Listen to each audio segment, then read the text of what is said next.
What's going on, everyone? Let's talk about Guerschon Yabusele from France. He was the guy that really stood out for France in the gold medal game and just for France throughout the Olympics, right? So much so that they moved him in place of Rudy Gobert, right? They took out Rudy, put Guerschon in place alongside Victor Wembanyama for just his versatility. And of course, a lot of Laker fans are screaming for the Lakers to go and get the big fella, right? That, the Lakers need a center, and bringing in Guerschon would be huge in that regard, right? Like, hey, look, this guy performed so well on the biggest stage against Team USA, going up against, Anthony Davis and, Joel Embiid and, Bam Adebayo, and held his own. I mean, so much so, this guy gave Team USA a 20-piece. He was 6 of 14 from the field, 1 of 4 from three-point range, 2 rebounds, 20 points from the floor. In 31 minutes, he played the most minutes, even more than Victor Wembanyama, who only played 30. Played the most minutes, was on the court, and impacted on both sides of the basketball. This was a guy that, obviously, a lot of people are hung up on the slam on LeBron James, right? And people look at that and go, like, yeah, hey, and there's the memes and, all the talk and conversation about it. But look, this is a guy that has the last few years played with Real Madrid. He was in the NBA at one point. He actually played for the Boston Celtics. During that career, not really much to write home about. Now, he is older. He's 28 years old now. The last time he played in the NBA was in 2018, 2019. So he was drafted by the Boston Celtics. Back in 2016, he was the 16th overall pick by the Boston Celtics, and again, played for them in 2017-2018 season. He has since then played, again, professionally for France, played for Real Madrid of the Spanish Liga ACB and the EuroLeague. He was looked at the time, again, this was back in 2016, as the best international prospect coming in out of that draft. And in the 2 seasons in which he played for the Boston Celtics, in 2017-2018, he played 33 games, started 4 of those games, averaged 7.1 minutes. He shot 42%, we'll round up, be nice, say 43% from the field total, and then shot 32.4% from three-point range, but only on 1.1 attempts, so kind of hard to really gauge. And then from two-point range, he shot 58.3% on less than 1 attempts. I had an EFG of 52.5%. Free throws, 68.2%. He was actually 68.2% from the foul line on both seasons, but only had 0.7 attempts and then 0.5 attempts. He averaged 1.6 rebounds along with half a assist, 0.1 steals, 0.2 blocks, and 2.4 points. And then the following season, 2018-2019, 2.3 points, 1.3 rebounds, 0.4 assists, 0.2 steals and blocks.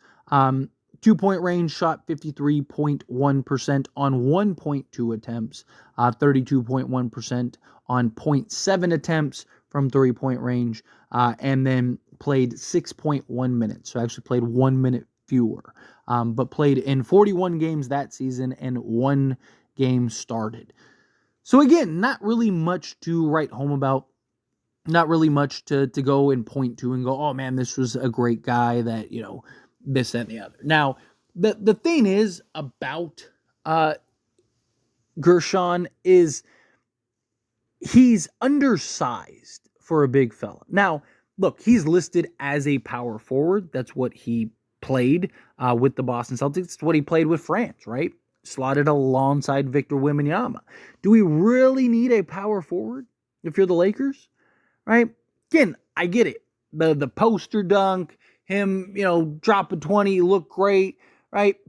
But, we there seems to be this overreaction to a lot of these forwards every time we play against it. Like, guys somebody's got to play good for these other teams in the Olympics, right? Unless, Team USA's beating them 100-0, right? Like, you're going to have a guy or two that's just going to stand out, right? Even on like the worst teams in the NBA, there's a guy or two that stands out.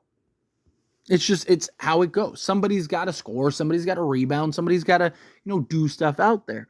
And it's also a very different game than the NBA, the pacing, everything, right? The rules, the clock, the court itself, right? Like, there's so many different things that go into the FIBA and the Olympics and stuff compared to an actual NBA game.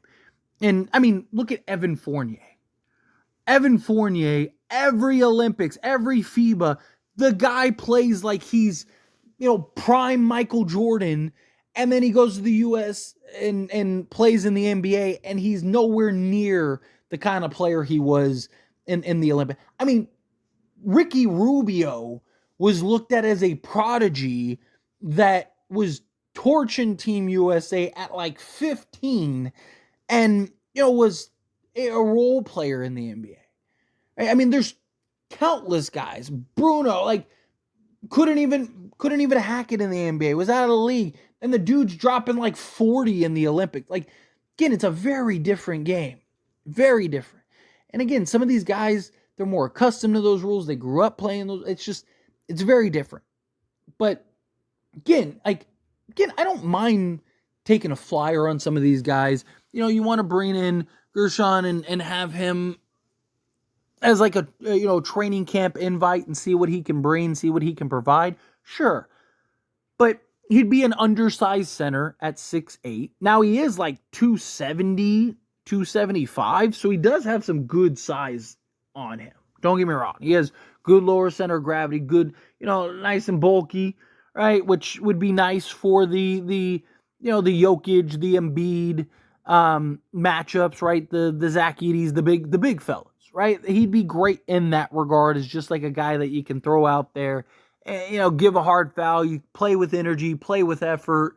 He's got, for his size, he has excellent athleticism, but, he has decent athleticism, all that stuff, right? Like, it can be very versatile, but he's a power forward. And between LeBron, Christian Wood, Rui Hachimura, right? Like, you have several guys, Anthony Davis even, you have several guys that are just, they're better off at the power forward position. I want a big, bulky center, without a doubt. I just don't think Guerschon is the guy for that. I don't think he's the answer. There's just a lot of people that are hyping him up, and I get it, right? Like, he had an excellent game. You got to give the man credit, right? I mean, he's still 28, right? But I just, look, with as open and as much as teams now scout foreign players in these foreign leagues and all that stuff and are trying to find those diamond in the roughs and those gems out there, you don't think that teams have looked at him and scouted him? Like, if you're really that talented in today's world, teams know about you. Right? If teams really believe that you're a guy that can come in and do this, that, and the other, you don't think that teams would be reaching out and tripping over themselves to go get the guy? Like, it's just, he's undersized as a center, which is probably where he's best as a mismatch. I'd rather, personally, it's just me, I'd rather have a true 7-footer. I'd rather have a actual big body. And not just that, if you're going to go that route and take a project or take a gamble on a guy, because that's what this would be. This would be a gamble, right? I'd rather you might as well gamble on a guy that you actually think has a place long-term in, a Colin Castleton. I'd rather them go with Colin Castleton and his skill set and his ability to make plays and whatnot and see what he can provide than taking a chance on, some guy that, he had a great game. Again, I don't want to take anything away from him, right? I don't want to, he was very impressive in that game, right? And he was the better fit alongside Victor Wembanyama for France. But, he wasn't this guy that you're just like, man, like, how did he sneak under the radar for, how is he not in the NBA? He was, and he wasn't good enough. And he hasn't played in the NBA, and he hasn't been able to get back into the NBA for, 5-6 years now? Right? Like, it just, usually, when a guy is that good and that gifted somewhere, the NBA usually tends to find you, right? Team like the Spurs, like, they love their foreign guys. You don't think that they've scouted these guys? You don't think that they've scouted Guerschon and tried to see, like, I don't buy that. I think if teams thought he was really good enough to play in the league, he'd be good enough to play in the league. I mean, look at Winning Gabriel. Winning Gabriel is a former Laker. He was solid for the Lakers. He wasn't this, like, oh my God, unbelievably good. But he was solid. He was worth the rotation at times. Like, he has good moments, bad moments, whatnot. But he looked like he was, Dennis Rodman in his prime, like, for South Sudan. Like, again, the Olympics is very different. FIBA is very different. It's not the NBA, right? Again, different rules. I mean, the court's different. I mean, 3-point shots closer, right? Like, everything, and it, like, you see time and time again, guys play unbelievable. Like, as Laker fans, we all joked about, can we get FIBA Dennis Schroeder, right?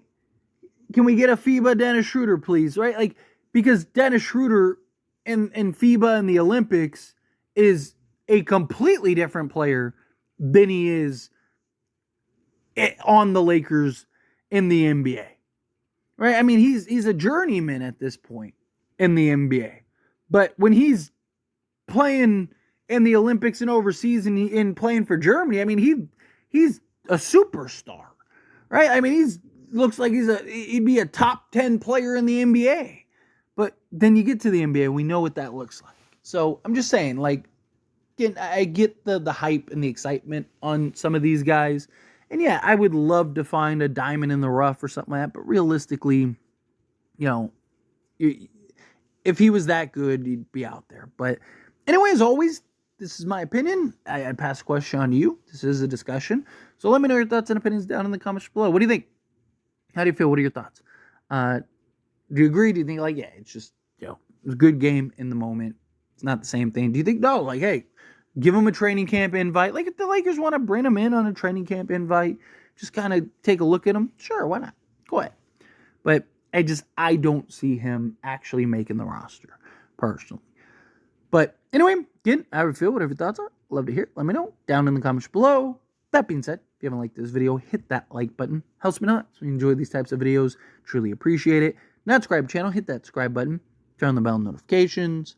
Appreciate y'all. See you in the next one. Thank you.